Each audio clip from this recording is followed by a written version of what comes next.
I would like to say I told you so, but since a majority of the country apparently voted for Joe Biden, and he pretty much announced his program, and the Federal Reserve was pretty much on board. And what was the program?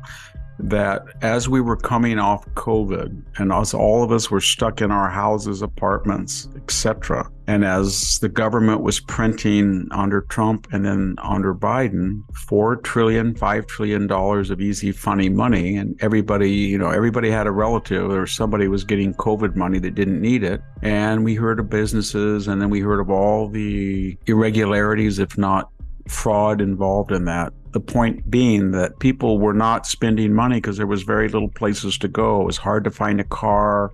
Cruises were shut down, vacations, flying, nobody wanted to fly, and there was money piling up.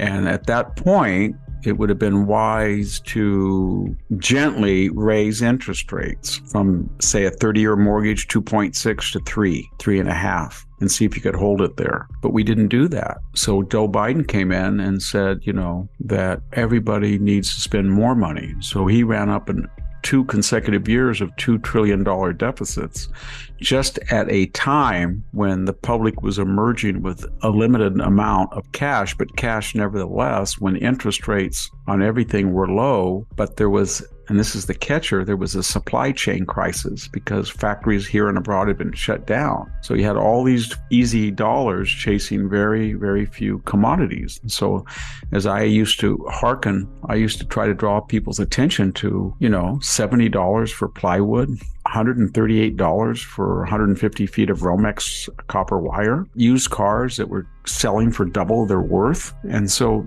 what happened was that as people began to run out of the easy money during the quarantine, and as inflation went up 1 month to 9%, and now we consider an annualized rate of 6 a success, but that, remember, is on 2 years of inflation. So they went up 8%, then 7%, so you're about a third higher on everything. And then Joe Biden raised taxes.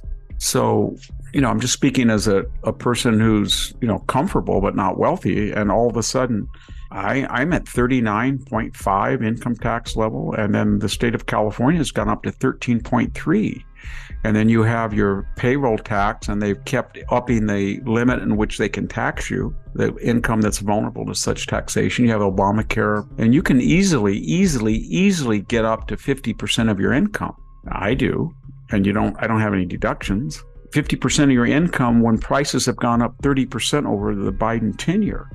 And we're kept waiting for the, I don't know what you would call it, the reckoning. And the reckoning is here now. People can't afford anything anymore. You could see it coming when Joe Biden was talking about shutting down this coal plant and shutting down this gas field and canceling this pipeline and adding this regulation and powering this EPA and subsidizing this green industry and batteries for tank, all of this stuff. It was all had one thing in common. It was expensive. Bigger government, higher taxes, more inflation. And that's what we have. And finding people can't afford it. I don't even get into gasoline, but when Joe Biden came in, he said it was $5. One of his many lies. I came in on $5 gallon. No, it was about $2.50, and it got up to $4.20. But here in California, I can remember it was about $2.80, and now it's $5.30, $5.40. So $2 extra a gallon, and you're filling up a 20-gallon tank is $40 extra, and you do it once a week. $160 a month, it's, $2,000 a year. And that means $2,000 you're not spending on other stuff. And that's starting to be felt is what I'm trying to get at. And you talk about people's standard of living, and it doesn't matter what I say. You can criticize me all you want. But I did point out what was wrong with Bidenomics. But it doesn't matter what you say or what I say. It's what people say. And right now, if you ask, as the Associated Press did this week, do you favor Joe Biden economic program? What did they say? 65% of America think it's failed. That's not listened to because they listened to Victor. That's because they looked at their pocketbook, and they looked at inflation, and they looked at wage stagnation, and they looked at interest rates, and they looked at the price of gas, and they looked at a ribeye steak or a sirloin steak, and they can't believe the price. or they go to a restaurant to eat out and they can't believe the price. That's what they're mad about. They're doubled, tripled. The only thing that's been cheap is Bud Light. I think it's really going to play into the hands of the Republican because they're the only party, the only group of people that want to lower taxes and starve the beast. But I kind of erred when I suggested that the problem was just inflation and people can't afford anything, much less taxes. But it's also what that money does when it gets into the hands of government on both ends, the top and the bottom. So I mentioned people coming in from this country and getting what? A free hotel room in New York or a free phone at the border that we don't as citizens, and that gets people angry. Symbolically, somebody's going to listen, oh yeah, Victor, but that's just a minute. Okay, let's go to the Pentagon budget. So we left, the Pentagon says 7 to 10 billion. Disinterested observers say 20 to 50. And Donald Trump said the other day 80 billion. I think he was using the training and all the things that went into the use of the weapons. But we gave all of those weapons to the Taliban, and they're turning up in places like Pakistan. And they will turn up in Ukraine as well if they haven't already. But my point is, did anybody resign about that? Did Mark Milley, who is so eloquent about white supremacy, did he have a press conference and he want to say, I want to apologize to the American taxpayer. A lot of people are under the gun. You're not doing very well, and you pay your hard-earned money, and we just abandoned $50 billion. I'm sorry, no. And just today we learned what? A Pentagon accounting error says that we gave $3 billion more in equipment to Ukraine than was allotted by Congress. Who pays for that? Well, that's what gets people mad. They see the government, it just wastes the money. Waste the money.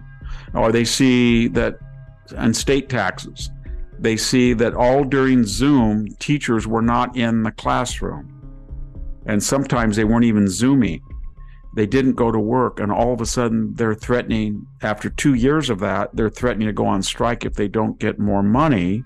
And yet when you say to the teachers, could you please, if we give you a raise, could you please have some accountability so that a test score goes up 1% for every 1% in your no, how dare you do that? You're a racist. How dare you say that? So it's like squeezing, a piece of fruit and there's no more juice left. And the Americans are saying, you know what, I get 50% of my income. And now we're going to get 88,000 new IRS agents. And if you really want to raise money, you can talk about, as Joe Biden does, millionaires and billionaires who don't pay their fair share. And he says I think he said they only pay 6% of their income. That was a flat out lie. Most of them pay more. But the point is there's not enough of them to squeeze. So if you really want to get the money, you got to go after the lower middle class and the middle class. You got to go after the electrical contractor. You got to go after the waitress. You've got to go after the truck driver. And you've got to get all their cash income off the books and say to them, where did you get that? Are you reporting that sale as income? Are you paying sales tax? That's what you have to do if you're going to really get more revenue. And people are going to be in a shock for that. What I'm trying to say inarticulately is that we're building up, it's like a wave, and it hasn't crested yet, but it's starting to have factors that are increasing the wave. And these are non-traditional conservative constituencies. For some, it's their daughters in sports, and all of a sudden there's a guy that's, a male competing against. For some, it's their daughters in the locker room and a guy is staring at them and says he's a girl. For some, it's being hit by an illegal alien while he leaves the scene of the accident. All of these centrifugal forces are starting to build. I saw it happen one time in my life. And that was after the exuberance and the nettiness and the craziness of the 60s. That was an equivalent of the woke revolution. And people think, well, it wasn't that bad. Yeah, it was. And there were terrorist bombings. There was just complete chaos, everything. And finally, people said, we're either going to have a country or we're not going to have it. And what happened? Richard Nixon won in the largest landslide in history. And then the Watergate thing came, and then they said, you know what? We've got to go back to Jimmy Carter. We've got to go back. I'll never lie to you. And we had the stagflation and the hyperinflation, and we've got to get over our inordinate fear of communism and all of that stuff. And then people said, you know what? I've had it. And we got Ronald Reagan in 12 years. So I think what's going to happen, I really do believe this, whether it's Trump or DeSantis, there's going to be a collective shrug, like, I'm not going to be had again. And I'm speaking especially to you guys who voted for Biden because you didn't like Trump's tweets, or you were angry about, horse-faced Stormy Daniels, or you said to yourself, I liked his agenda, but why does he always get in, all this stuff? I just can't take it anymore. Good old Joe Biden, at least he's going to be drab, and no, he wasn't. And so just remember that we voted in this disaster and we can vote it out. But you've got to come to your senses and realize that these people are hardcore leftists and they don't like you.